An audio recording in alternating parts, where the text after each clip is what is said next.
I asked him about it, and he said he was sort of hesitant. He said, "Gee, I don't know." He said, "You're doing pretty well right now in the movies," and he said, "You're at a point where if you got just the right break." For 20 years, James Arness rode tall as Marshal Matt Dillon, bringing law and order to the frontier town of Dodge City in the legendary television series Gunsmoke. His commanding presence, towering 6 feet 7 inches frame, and quiet authority made him one of the most recognizable figures in television history. When James Arness passed away in 2011 at the age of 88, he left behind not just a remarkable legacy in entertainment, but also a trail of rumors and speculation about the man behind the badge. Now, 12 years after his death, his children have finally come forward to address the whispers that have circulated for decades about their famous father. Born James King Arness on May 26, 1923 in Minneapolis, Minnesota, the man who would become an American icon began life far from the dusty streets of Dodge City. The son of Norwegian and German immigrants, young James grew up in a middle-class household alongside his brother Peter, who would later find his own fame as actor Peter Graves. Few who knew him as a boy could have predicted the extraordinary path his life would take. From the battlefields of World War II to the sound stages of Hollywood, and eventually into millions of American homes every Saturday night for 2 decades. What many fans don't realize is that before James Arness became Marshal Dillon, he had already lived through experiences more harrowing than any TV Western could depict. During World War II, Arness served as a rifleman in the U.S. Army. In 1944, during the invasion of Anzio, Italy, he was severely wounded by machine gun fire. The injuries to his right leg were so extensive that he spent over a year in hospitals recovering. The wounds left him with chronic pain and a slight limp that he would work to disguise throughout his acting career. It was this injury that sparked one of the most persistent rumors about Arness, that he refused to film scenes that required him to mount a horse from the left side due to his wartime injury. For years, speculation swirled around Hollywood about Arness's wartime experiences and how they shaped him both as a man and as an actor. Some claimed that his stoic portrayal of Matt Dillon was not entirely acting but reflected his own reserved nature, born from the trauma of war. Others suggested that Arness struggled with the psychological effects of his combat experience, turning to alcohol to manage his pain, both physical and emotional. These rumors persisted despite Arness's intensely private nature and reluctance to discuss his personal life in interviews. What made these rumors particularly difficult to verify was Arness's legendary reclusiveness. Unlike many Hollywood stars who courted publicity, Arness shunned the spotlight when he wasn't on set. He rarely gave interviews, avoided public appearances whenever possible, and maintained a strict separation between his professional and personal lives. This privacy only fueled speculation about what the real James Arness might be like behind closed doors. Was he truly the honorable, straightforward man he portrayed on screen? Or was there a more complex, troubled individual behind the famous Marshal's badge? The success of Gunsmoke was unprecedented in television history. Running from 1955 to 1975, it remains one of the longest-running primetime series with live actors in U.S. television history. Throughout those 2 decades, Arness was the show's constant, appearing in every one of its 635 episodes. This remarkable commitment to a single role led to another persistent rumor, that Arness had signed a lifetime contract with CBS that guaranteed him the role of Matt Dillon for as long as he wanted to play it. This unprecedented arrangement, if true, would have given Arness extraordinary power in an industry where actors typically had little security. As Gunsmoke continued its record-breaking run, another rumor began to circulate, that despite his fame and the show's success, Arness remained uncomfortable with celebrity. Stories emerged of him slipping away from public events through back entrances, declining awards ceremonies, and even refusing to provide autographs to fans. Some attributed this behavior to simple shyness, while others speculated about deeper psychological issues. Whatever the truth, Arness's reluctance to embrace fame only added to his mystique and made him even more intriguing to the public that watched him faithfully each week. Perhaps the most persistent rumors concerned Arness's relationship with another Hollywood legend, John Wayne. It was Wayne who recommended Arness for the role of Matt Dillon after declining it himself, recognizing that television was the future of Western entertainment. This act of generosity launched Arness's career as a leading man. but it also sparked decades of speculation about the true nature of their relationship. Some claimed they were merely professional acquaintances, while others insisted they shared a deep friendship that extended far beyond Hollywood. Stories circulated of Wayne serving as a mentor to Arness, offering guidance both professionally and personally. After Gunsmoke ended its run in 1975, Arness continued acting but never achieved the same level of success. He appeared in the miniseries How the West Was Won, and later starred in the police drama McLean's Law. But to the public, he would always be Marshal Matt Dillon. His retreat from the spotlight grew even more pronounced in his later years, leading to new rumors about his health, his finances, and his feelings about the role that defined his career. Some suggested he had grown to resent being so closely identified with one character, while others claimed he embraced his legacy and the financial security it provided. When James Arness passed away on June 3, 2011, he left behind not just a remarkable body of work, but also a letter to his fans, to be released after his death.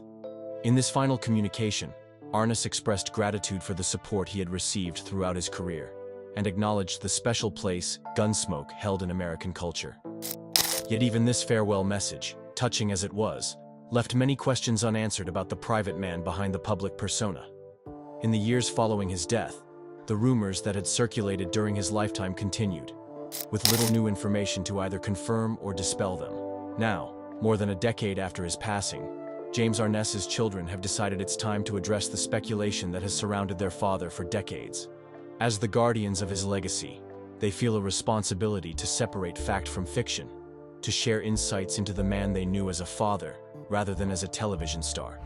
Their decision to speak publicly comes from a desire to honor his memory with truth, rather than allowing rumors to define his story for future generations. Through interviews and private family documents, they have begun to paint a more complete picture of James Arness, the war hero, the actor, and most importantly to them, the father. One of the first rumors they addressed concerns Arness's infamous privacy. According to his children, their father's reluctance to embrace fame wasn't due to any particular trauma or psychological issue but stemmed from his genuine humility and discomfort with adulation. Growing up in the Midwest during the Depression had instilled in him a no-nonsense approach to life and work.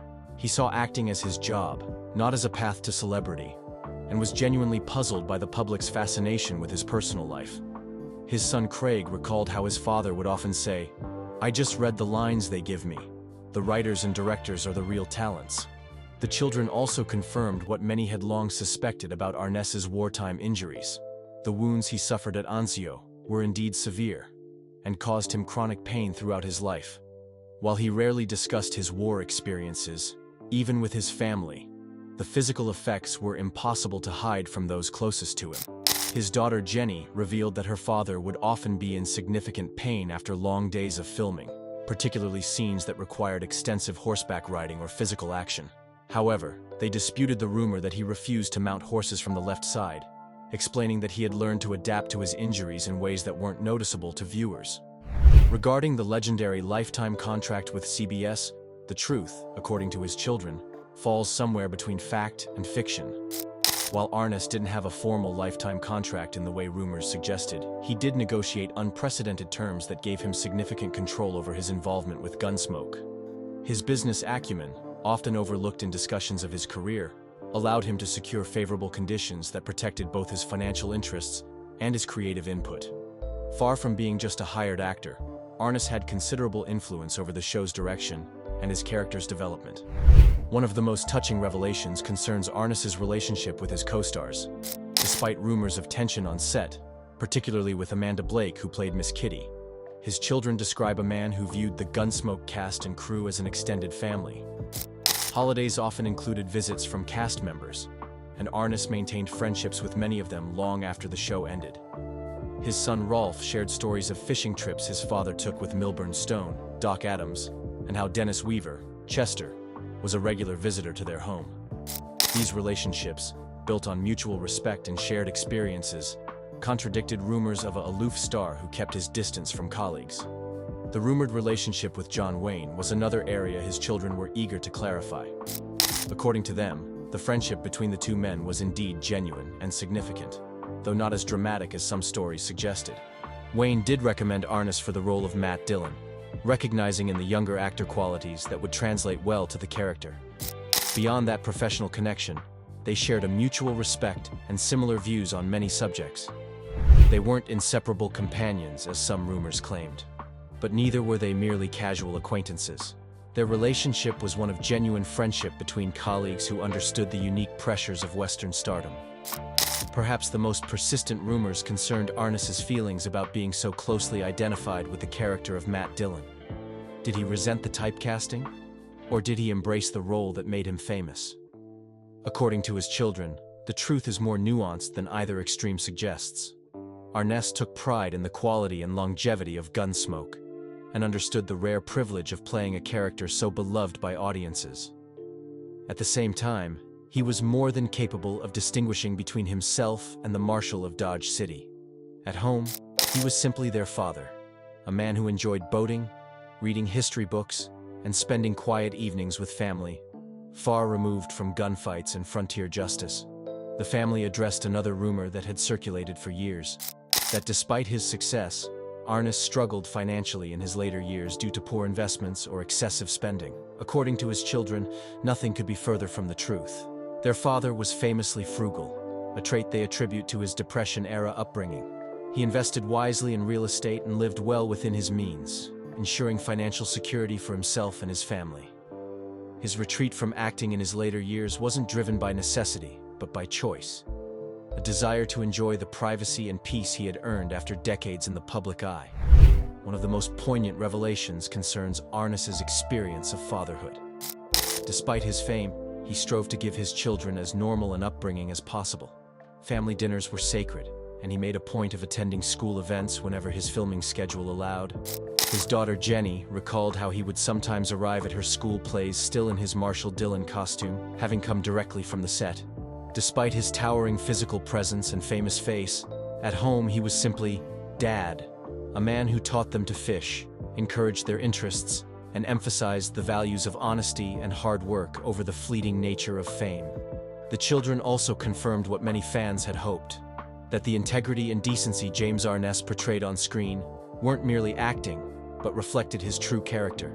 The man who brought Marshal Matt Dillon to life shared many of the lawman's best qualities: a strong moral compass, a desire to protect those he cared about, and a fundamental belief in doing what was right regardless of personal cost. This alignment between the actor and his most famous role perhaps explains why Arness was able to portray Dillon with such authenticity for so many years.